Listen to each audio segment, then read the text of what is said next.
નૈઋત્ય ચોમાસું અને તે દસ્તક હવે દઈ રહ્યું છે અને દક્ષિણ ભારતથી લઈને તે હવે આગળ વધશે અને તેવામાં રાજ્યમાં પણ ભારે વરસાદની આગાહી આપવામાં આવી છે એટલે કે આ એક શક્યતાઓ છે જ્યાં હવે ગરમીના દિવસો જઈ રહ્યા છે અને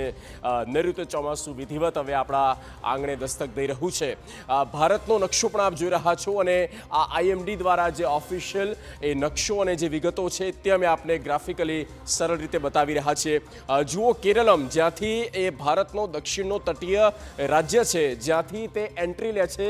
નૈઋત્ય ચોમાસું એ કેરળમાં એટલે કે આવતીકાલે 1 જૂને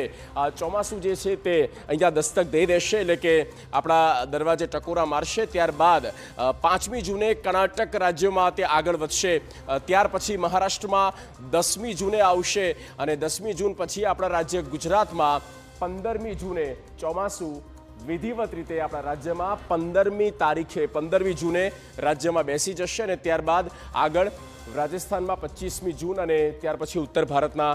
અને એમ કરીને આખા ભારતને કવર કરી લેશે। પણ 1 જૂન એટલે કે આવતીકાલથી 15 દિવસ અને 15 દિવસની વચ્ચે પ્રી મોન્સૂન એક્ટિવિટી જબરદસ્ત જોવા મળશે। વરસાદ થાય તો કોઈ નવાઈ નથી કારણ કે આ શરૂઆત છે નૈઋત્ય ચોમાસું પહેલાં આ જ રીતે પ્રી મોન્સૂન વરસાદ થતો હોય છે, એક્ટિવિટીના ભાગરૂપે વરસાદ થતો હોય છે અને ત્યારબાદ 15 જૂન પછી આપણે કહી શકીએ કે વિધિવત ચોમાસું બેસી ગયું છે। તો આ ઓવરઓલ પરિસ્થિતિની વાત કરી, રાજ્યના વાતાવરણની વાત કરી, દેશની પણ વાત કરી, ક્યાં કેવી સ્થિતિ અને